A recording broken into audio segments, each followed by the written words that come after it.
All right, this morning we are talking about sugar and your skin. Beauty Bootcamp is back, helping you get healthy in the new year. Joining me this morning is skin coach Celeste Hilling from Skin Authority. And you are going to quiz me, I'm told, on all things sugar, especially those hidden sugars that we don't always think about, right? Right. Everybody's making their New Year resolutions. They want to lose weight. And we think about sugar and reducing our waistline. But we don't think about sugar in terms of skin, and it is one of the biggest aging factors for your skin. So I thought it'd be kind of fun to do a little education via a game, if that sounds great. Very good. So let's get right to it. You have a couple of questions to ask me, right? So the first thing is the body converts processed what into glucose, which causes your what levels to spike in your body? The body converts processed food and carbs? Right, carbohydrates, exactly. Into glucose, which causes your insulin levels to spike. Oh my gosh, you're so good. Weird. That's awesome. Yay. But what's really important about this is when we talk about hidden sugar, you might look at an ingredient on the label and say, well, it has 11 grams of sugar, but the real sugar is in the carbohydrates. Okay. So for example, if a bagel has 45 carbs, for every gram of carb, it is a sugar calorie. So, it's 4 sugar calories. So if you have 45 carbs in a bagel times 4, that's 170 whatever it is, grams of sugar in addition to the 11. And you're supposed to have about 100 grams of processed sugar a day, so you're already 2 times your normal daily limit in that one bagel. Wow. So we really need to think about it this morning. Oh, sorry. Okay, well then you're gonna love this next question, because since you had that bagel and it elevated those glucose levels, it produces an enzyme that actually breaks down collagen and elastin, and that results in what type of skin and another skin condition? Flabby skin and broken out skin. Pretty close. So it's basically sagging skin and wrinkles. Okay. And the reason that it does this is that it actually creates an enzyme that attaches permanently to collagen.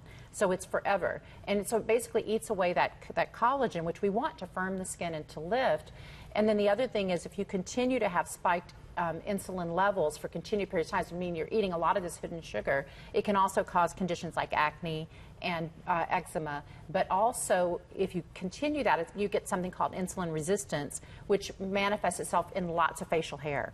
So that's the other thing. If people start to see a lot of facial hair and maybe hair on other parts of their body that shouldn't be there, that's a result of what we call insulin resistance. So it really is a signal to you that you need to reduce those levels of sugar that you're doing in your diet. Good to know. We have a true or false question coming up, right? Yeah, absolutely. So question is, lowering sugar in your diet means eating less or less often. Is that true or false? Eating less food in general? Yeah, so most people will say, if I'm going to reduce sugar, then I need to eat fewer meals. I would say false. That's right, it is false. You really want to actually eat more frequently in smaller, but really focus on proteins and vegetables, and you'll really maintain that level where you aren't hungry. And you're not looking for those sugar calories. So let's do a little avoid or eat test, which is, so we want to talk about, should you avoid this when you want your skin to look great when it comes to sugar, or should you eat it? So fruit juice. Avoid. That's right, because it's high in sugar. Nuts.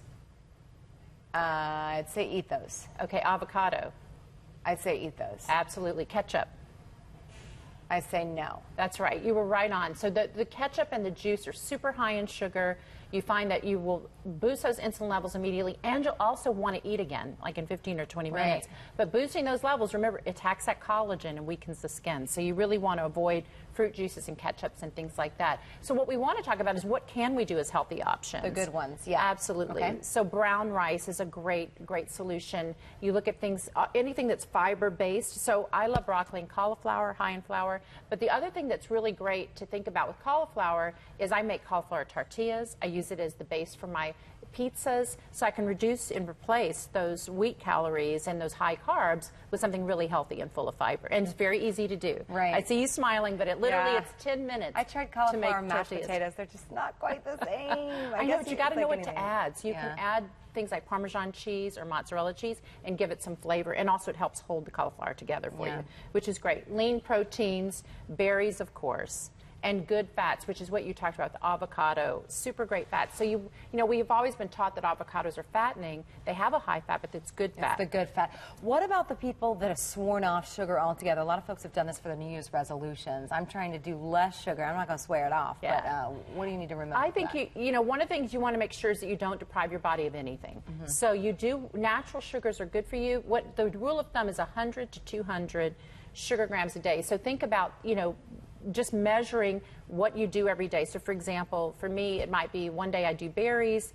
You know, fruit is really high in sugar, so you want to really make sure you're having a fruit or two, and really focus on vegetables because they have a lot less sugar, and that's the key that you want to do. The other thing is we have a couple of tips for you in trying to keep that healthy diet. One is don't fry. We always talk about fried foods breaking you out, for example, but what really happens is when you elevate the heat of wheat or you elevate the heat of any of these high carb products, maybe grilling a cheese sandwich, for example, that will elevate the insulin spikes by 2 or 3 times. So you want to avoid frying foods. The other thing is eat proteins first. If you're going to have a meal, eat your protein, whether that's your beans, meat, that kind of thing first.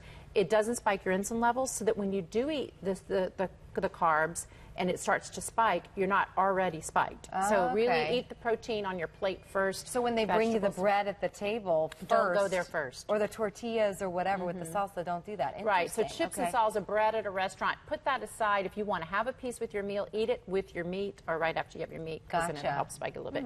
And then remember friendly fats, any of the omega-3 families. Nuts are so amazing. They have great oils in them for your skin. They really fill you up, but they're also really heart healthy. Very good. So it's a great thing to do. Celeste, very good information this morning. We really appreciate it. Happy New Year. Much fun. Happy New Year. If you'd like to get in touch with Celeste or get your own skin coach at Skin Authority, just visit our website. It's fox5sandiego.com. Click that Seen On tab. They've got locations all over the place, Carlsbad and Carmel Valley.